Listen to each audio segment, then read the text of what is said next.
tiene muchos enemigos, pero hay algunos con los que se pone especialmente quisquilloso. Uno de ellos está sentado acá, en el living de GPS. Yo creo que Milei es un demagogo extremista de derecha. Y creo que es una persona peligrosa, creo que es una persona que está desequilibrada y que no le escuché ninguna idea buena. Y nada de lo que dice se aplicó en ningún lugar. Y su concepción acerca de lo que es una sociedad me parece que pone en riesgo la convivencia. Y la verdad es que si lo compran en negro, mejor.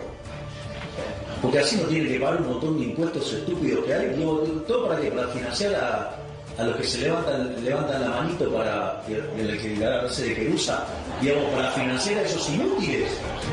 Más recientemente dijo que amaba ser el topo dentro del Estado, el que destruye el Estado desde adentro, porque es como estar infiltrado en las filas enemigas. ¿En serio a ese gobierno le vamos a dar facultades delegadas?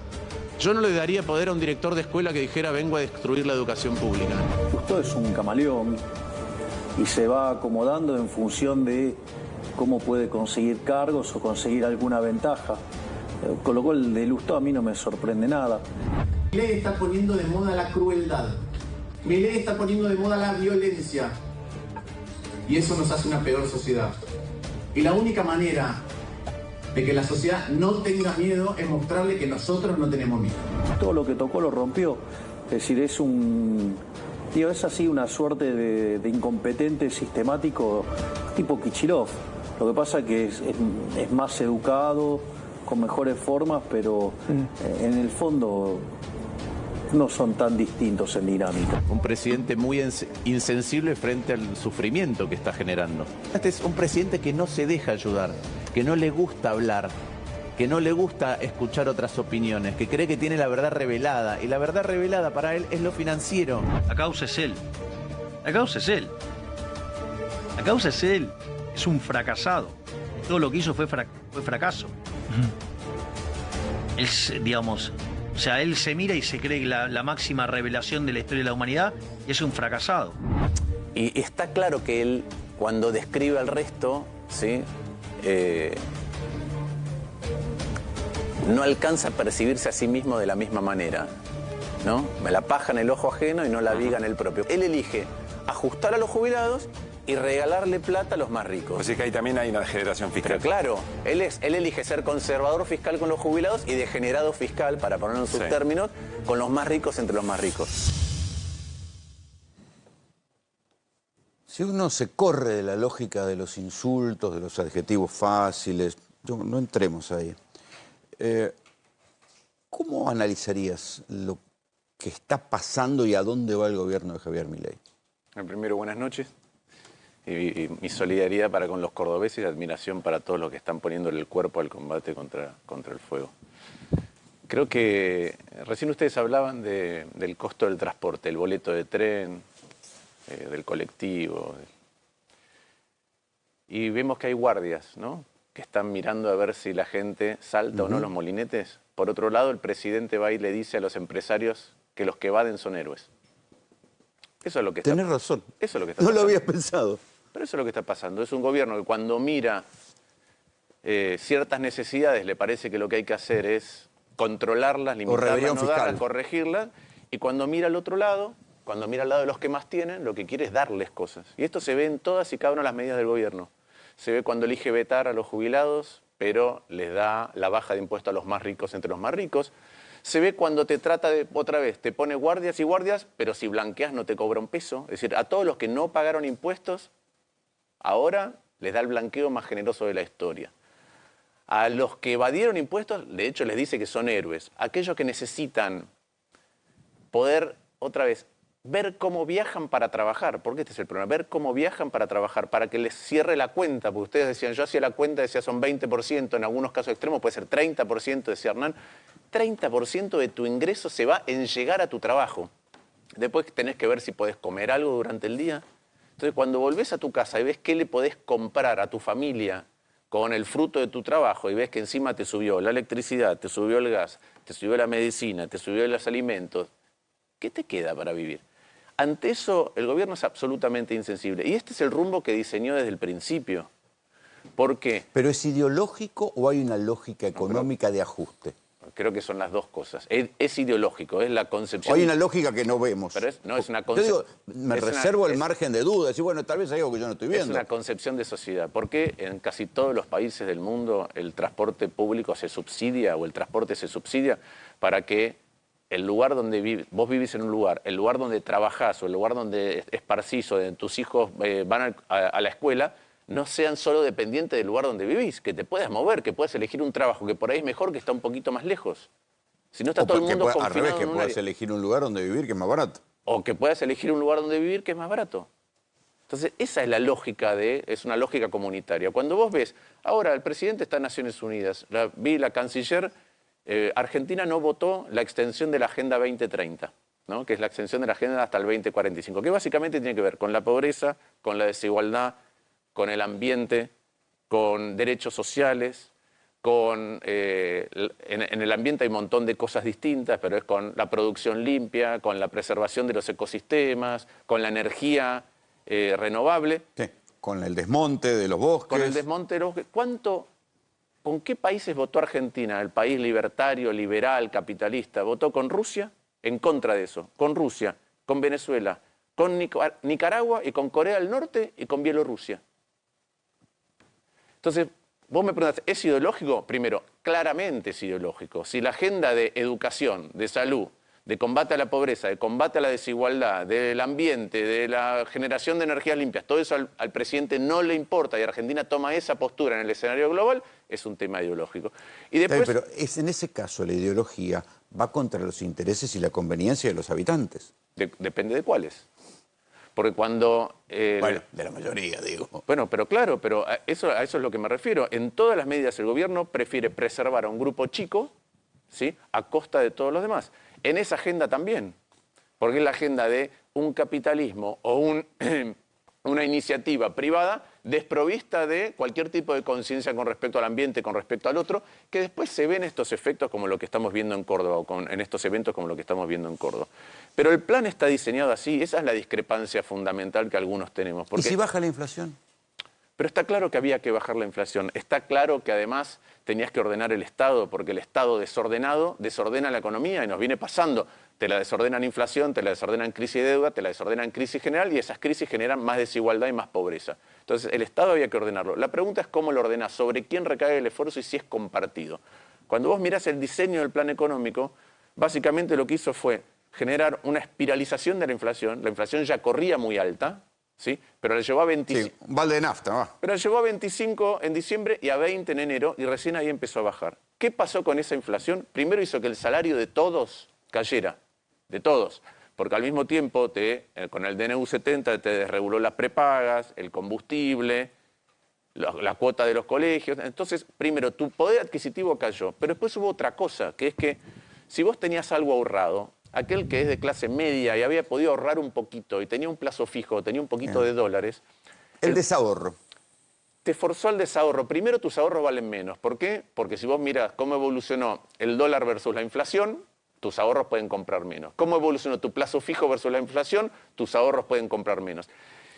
¿Y qué tenía la gente en esos ahorros? La posibilidad de que si en algún momento estaba con un poquito de desahogo, decía, bueno, cambio algo en mi casa, arreglo algo, hago una pieza más, compro una tele, compro una moto, algo que necesitara. Me voy de viaje. Me voy de viaje.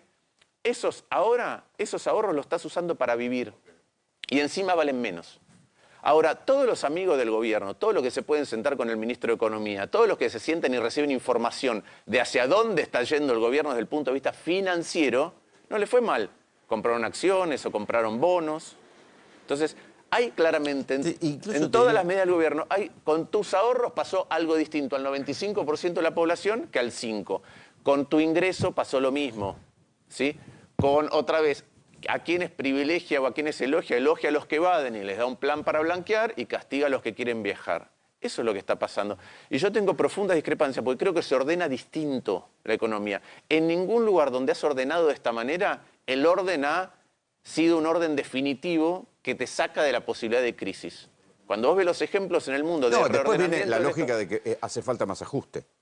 Bueno, Digo, el ajuste nunca fue suficiente. Ese es otro tema que el presidente está poniendo... Lo dijo como en el discurso del domingo pasado. Como una gran iniciativa en el presupuesto. Insisto, ¿es bueno tener equilibrio fiscal? Sí, en particular en ciertas circunstancias, como le ha pasado a Argentina, que el desequilibrio fiscal acumulado ha generado un problema reputacional de Argentina en todos lados del mundo. Entonces, endeudarte es caro, apenas emitís se va inflación. Entonces, es importante reordenar. Ahora, el presidente introduce esto. ¿Qué hace una familia?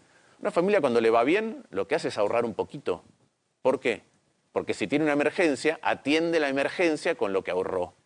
¿Qué hace el presidente en el presupuesto? Lo contrario, que es, si en algún momento me sobra plata, en lugar de ahorrarla, voy a hacer que otra vez el presupuesto sea equilibrado. Con lo cual, cuando me falte plata, voy a tener que volver a ajustar. Y lo que hace es introducir algo que se llama prociclicidad, que es que cuando la Argentina esté creciendo, la política fiscal que diseña el gobierno va a hacer que crezca más. Pero cuando la Argentina entre en crisis, que a veces entras en crisis por motivos ajenos a vos, porque pasa algo en el contexto, va a profundizar la crisis. Y ya estamos en una crisis. Entonces está diseñando un esquema que lo que va a hacer es todo el tiempo generar una profundización de donde estamos. A mí me parece muy difícil, con el tono del gobierno, con las medidas que elige el gobierno, con la concepción que tiene el gobierno, que tengamos un rebote. Me cuesta encontrar dónde están un rebote. Probablemente haya, pero un crecimiento de verdad, donde enciendan los motores de la economía, que le llegue a la gente, me parece muy difícil que eso pase. Y es un gobierno que, como decía, recién veía una de las cosas que había dicho, le cuesta sentarse a hablar. ¿Por qué? Porque cuando alguien piensa distinto, dice, mirá, está llevando a la economía para este lugar, está llevando a la sociedad para este lugar, la reacción del presidente es de hostigamiento, de agresividad. Lo dijo claramente en el mensaje del Congreso. No lo dijo en un programa de televisión, lo dijo en el Congreso. El que no esté de acuerdo con eso, poco menos que un degenerado fiscal. Una rata, esas cosas dulces que dice él. Él elige ser degenerado fiscal cuando le da plata a los que más tienen en la Argentina. A las empresas de más de 200 millones de dólares de inversión, a pesar de que no lo necesitaran, porque muchas vinieron al Congreso a decir, no estamos pidiendo tanto, no necesitamos tanto para invertir en la Argentina. A esos les da baja de impuestos. El RIGI, pero que son bajas de impuestos, de todos los impuestos que te imagines, todos por 30 años.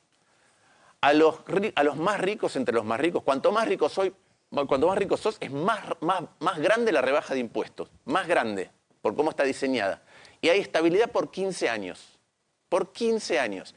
Los jubilados no saben cuál es el bono del mes que viene, la gente no sabe cuándo va a ser la tarifa o el costo del boleto del mes que viene. Entonces, ¿cómo es que distribuye la estabilidad este gobierno? Y recordemos que el presidente había dicho dos cosas. La primera es que el boleto, las tarifas, iban a subir cuando subiera el poder adquisitivo. Bueno, todo eso subió de entrada y de hecho menguó el poder adquisitivo de todo el mundo con esas medidas adicionales a lo que ya él había diseñado como contexto. Y después dijo que el ajuste lo iba a pagar la casta. Y la verdad está bien, pero... Es como los Reyes Magos son los padres, ¿viste? Sí, la verdad ya era una mentira, ya se sabía. Pero fíjate esto, Rolando. No cerraban los números. La casta que va de impuestos, yo cuando discutí la ley bases y el paquete fiscal dije, hasta $200.000 no cobres para blanquear. Más de $200.000 cobremos 10%. ¿Sí? ¿Por qué? Porque en el blanqueo de Macri se blanquearon $123.000 millones. 123.000 millones. 100.000 millones de dólares lo blanqueó el 0,5% más rico de la Argentina. Es decir, no pagó IVA. Los que le habían sacado para afuera. No pagó IVA, no pagó ganancia, no pagó débitos y créditos, no pagó bienes personales y ahora blanquea gratis. Y esos son los que el presidente dice que son héroes. Héroe es el que todavía, a pesar de este contexto, va a trabajar y le pone el lomo a la Argentina. Ese es el héroe. Es el héroe cotidiano de la Argentina. En esta lógica está también la cuestión de bienes personales. Porque la cuenta que sacaban, por ejemplo, es que con el 0,14 de lo que se ahorró, o que mejor dicho, dejó de cobrar en bienes personales, o el 0,40 era lo que del PBI, que negó el aumento de los jubilados, está por negar, porque va a vetar el veto de los universitarios, todo eso se sacaba si no suprimía o si no rebajaba bienes personales. También es la misma lógica. Bueno, por eso... Los más ricos... Es así, pero es así. Por eso es un gobierno que tiene mucha insensibilidad, ¿sí? Además ¿cómo no va a tener insensibilidad un presidente que cuando ve algo que no le gusta se enoja con ese algo o con esa persona, pero además se la pasa viajando al exterior y no recorre la Argentina? No recorre la Argentina. Vos dijiste las inundaciones en Corrientes, ahora Córdoba, hubo un incendio en Chubut, en Parques Nacionales, tampoco, no hay mención casi del presidente respecto de esos temas. Bahía Blanca, ¿sí? ¿Y qué pasa? Cuando se debatió la ley bases y el paquete fiscal, ahí había suba de impuestos para la clase media, impuesto a las ganancias. Había rebaja para los más ricos entre los más ricos y había rebaja para las empresas grandes. Entonces yo y otros más dijimos, discutamos todo junto. ¿Qué es discutamos todo junto? Discutamos ahora la recomposición de los jubilados y de la educación. ¿Por qué? Porque si no, vos me bajás impuestos y mañana me vas a decir que no hay plata ni para la educación, es decir, para el futuro. Y te vuelves a ajustar. Claro, ni para la educación, que es el futuro, ni para el reconocimiento de los jubilados, de los cuales más de la mitad está debajo de la línea de pobreza.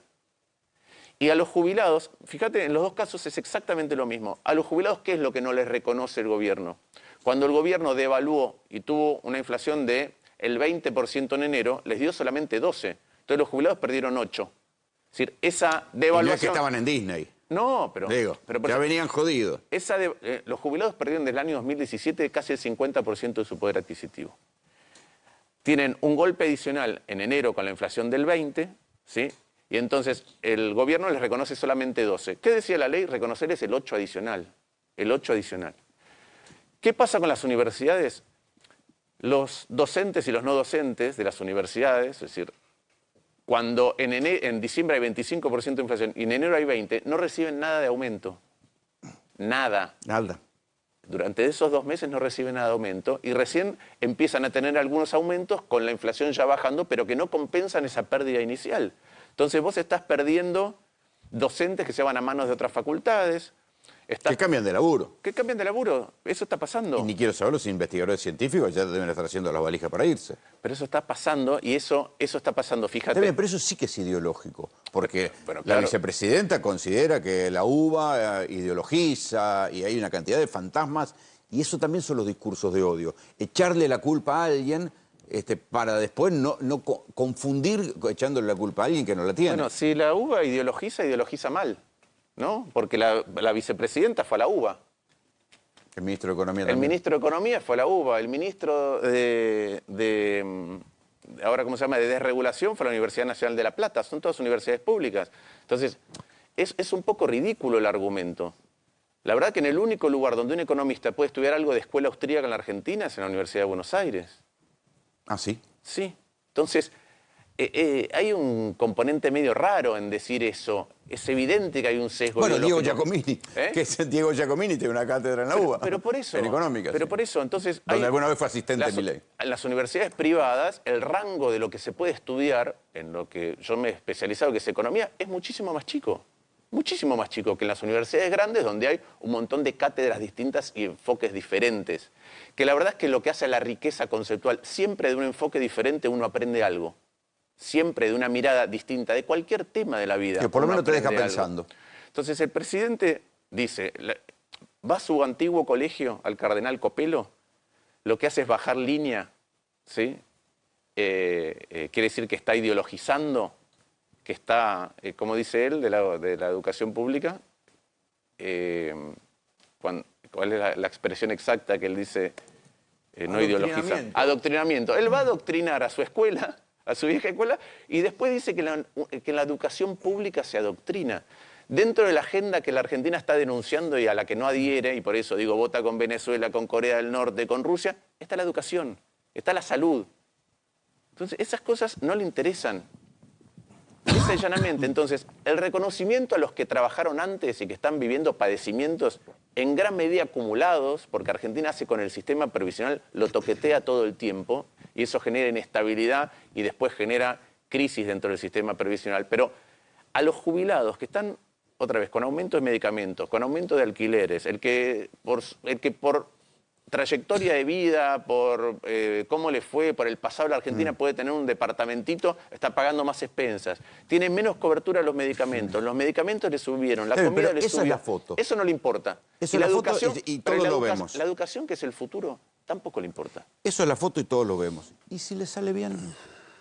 ¿Qué quiere decir si le sale bien? ¿Si le sale bien para Argentina o si le sale bien a él en esta concepción? No sé. Pues son dos cosas distintas. ¿En su lógica sale bien? Ojalá que le salga bien para la Argentina. Sí, ahora, también puede salir... ¿Vos no ves posibilidad que salga bien? Es que yo cuando veo esto, cuando veo un presidente que dice el que va es un héroe, un aumento de 3 kilos de carne picada por mes para los jubilados es degeneración fiscal, pero después me voy a celebrar a Olivos, la casta más grande, es decir, una cena en Olivos con el presidente, un asado. Eso más casta que celebrar eso no se puede. Celebrar que no le das 15 lucas y te gastás 20. Sí, digo, en realidad lo que gastaron es mucho más. Ponele que sean 20. Lo que gastaron son 3 kilos de carne picada por mes para 6 millones de jubilados. Eso es lo que costó el asado. Lo que pasa es que no lo pagaron ellos. Lo pagaron 6 millones de jubilados. Pero eso es lo que costó el asado. Y ir a comer Olivos. No sé, la gente que está en la casa, ¿cuántos entraron a Olivos? ¿Cuántos de los 46 millones de argentinos entran a Olivos a comer un asado? Eso es casta. Dar vuelta a tu voto por una prebenda personal, eso es casta. Esa es la foto de la casta. En el debate interno del radicalismo, ¿ustedes creen que hubo prebendas personales para esos 5 muchachos que votaron una cosa y después le cambiaron el voto? No tengo ninguna duda que hubo conveniencias personales. Porque si no, ¿por qué cambias el voto? ¿Vieron la luz? Bien, sí, de golpe la vieron. ¿Qué va a pasar si Milei rechaza o veta, como ya dijo, el aumento del presupuesto universitario? Yo todavía pienso que le van a decir que es muy poca plata y que no lo va a vetar. Por ahí porque creo que es tan importante el tema educativo como creo que era tan importante el tema jubilatorio. Él lo va a vivir como un retroceso. Pero es que o ahora se va a mostrar pragmático. Pero tiene que actualizar los salarios, faltan 3 meses del año y se está discutiendo el presupuesto. La educación para el año que viene se va a discutir en el presupuesto. Me consta que los funcionarios de economía saben que es muy poca plata, me consta. Yo aspiro a que le digan al presidente, es muy poca plata, y esto es algo que la sociedad ya nos demostró que es súper importante, porque vos pensás en lo que el Estado que se degradó de los 60 para acá, que gasta más plata, pero que se degradó en lo que nos da, ¿sí? Que no te da salud, no te da justicia, no te da seguridad, no te da rutas seguras, no te da un tren en el que viajes más o menos confortable, no te da nada el Estado, no te da nada. Lo único que te da para pensar que tu futuro y el de tu familia pueden ser mejor es la educación, y particularmente la educación universitaria. Entonces, ya la sociedad salió a pedir y a decirle al presidente, bueno, no jodan con la universidad. Ojo, esto es parte constitutiva de nuestra sociedad, esto es parte de la construcción de un futuro, esto es lo único que nos permite a nosotros pensar que un hijo nuestro puede tener una mejor... Ascenso social. Movilidad. Ya se lo dijo, es muy poca plata y la sociedad ya se lo dijo. Entonces yo espero, aspiro, pretendo que recapacite con su equipo y que se dé cuenta, ¿Y si no? Y si no, no sé, si no, la sociedad le dirá qué es lo que piensa ahora. ¿Te imaginas otra marcha universitaria?